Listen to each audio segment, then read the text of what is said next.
ایک مرتبہ ایک بادشاہ اپنے ایک ملازم سردار سے ناراض ہو گیا اور اسے دربار سے نکال دیا اور حکم دیا گیا کہ تم دن رات اپنے گھر میں پڑے رہو، نہ کہیں باہر جا سکتے ہو اور نہ ہی کہیں کام کر سکتے ہو۔ یہ بظاہر معمولی حکم تھا، کیونکہ دن رات گھر میں پڑا رہنا، کچھ کام نہ کرنا اور فارغ وقت گزارنا بہت مشکل ہوتا ہے۔ ویسے بھی ایک آدمی ایک ہی جگہ اور ایک قسم کے لوگوں میں رہتے رہتے گھبرا جاتا ہے، اور تو اور بہت وحشت ہوتی ہے، وقت کاٹنا دوبر ہو جاتا ہے۔ چنانچہ اس کے ساتھ بھی ایسا ہی ہوا۔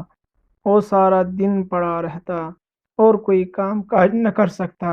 سردار بہت پریشان تھا، کیونکہ اس کے بچے پیٹ بھرنے کا سوال تھا۔ جب وہ گھر سے باہر قدم نہیں نکالے گا تو بیوی بچوں کو کھلائے گا کہاں سے؟ اتفاق سے کچھ دن بعد بادشاہ، وزیر اور شہزادے بلائے گئے۔ سردار کو ایک ترکیب سوچی تو اس نے آنکھیں چمک اٹھی اور اس نے اپنی بیوی کو پڑوسی میں ایک قیمتی جوڑا لانے کے لیے بھیجا۔ وہ پڑوسی سے قیمتی جوڑا لے آئی۔ سردار نے مانگی کا قیمتی جوڑا جلدی سے زیب تن کیا اور گھر سے نکل پڑا اور شان سے چلتا ہوا شاہی دربار میں جا پہنچا۔ درباری سمجھ گئے کہ کوئی معزز مہمان ہے، اس لیے جا کر بڑے ادب سے دوسرے بڑے لوگوں کے ساتھ کرسی پر بٹھا دیا۔ سردار گردن آ کر کرسی پر بیٹھ گیا۔ دربار شروع ہوا۔ جشن کی تمام رسمیں ادا کی گئی اور اس کے بعد دسترخوان پر اعلیٰ قسم کے کھانے رکھے گئے۔ سردار بھی ہاتھ بڑھ کر خوب ڈانٹ کر کھانا کھایا اور پھر نظر بچا کر بڑی چالاکی سے سونے کے ایک رکابی اپنے لباس میں چھپا لی، اور دربار ختم ہوتے ہی وہاں سے 9 دو 11 ہو گیا۔ اور گھر آ کر بڑے مزے سے سارا واقعہ اپنی بیوی کو سنایا۔ اس کے بعد اس کی بیوی بازار جاتی اور سونے کی رکابی کا ایک ٹکڑا کاٹ کر فروخت کر کے کچھ رقم لے آتی۔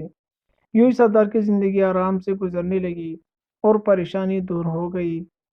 ادھر دربار کے ملازموں نے دیکھا کہ سونے کی ایک رکابی کم نکلی ہے، تو بیچارے بہت گھبرائے اور رکابی ڈھونڈنے کے لیے ادھر ادھر دوڑنے لگے۔ بادشاہ نے ان کے حالات دیکھ کر کہا کہ تم سب کیوں پریشان ہو؟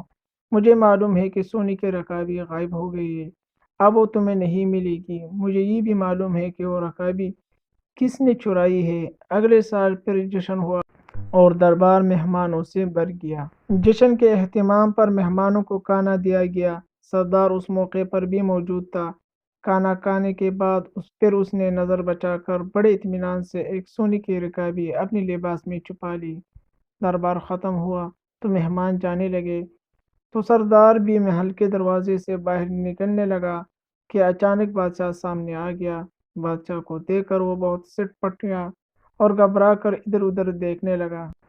بادشاہ نے ہاتھ بڑھ کر اس کے ہاتھ پکڑا اور کہنے لگا کہ پچھلے سال کی رکابی ختم ہو گئی، جو پھر ایک رکابی لینا چاہتے ہو؟ یہ سننے ہی سردار کے ہوش اڑ گئے اور خوف کے مارے کانپنے لگا۔ آخر کار بادشاہ کے قدموں پر گر پڑا اور کہنے لگا، حضور، حکم کی تعمیل میں مجھے میرے گھر میں بند کر دیا گیا۔ کئی مہینوں تک پریشان اور تنگ دست رہا۔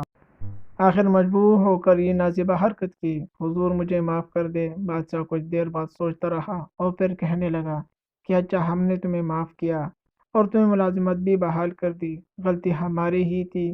ہم نے حکم ہی ایسا ہی دیا کہ آدمی بھوک اور تندرستی سے مجبور ہو کر چوری کرنے پر آمادہ ہو جاتا ہے۔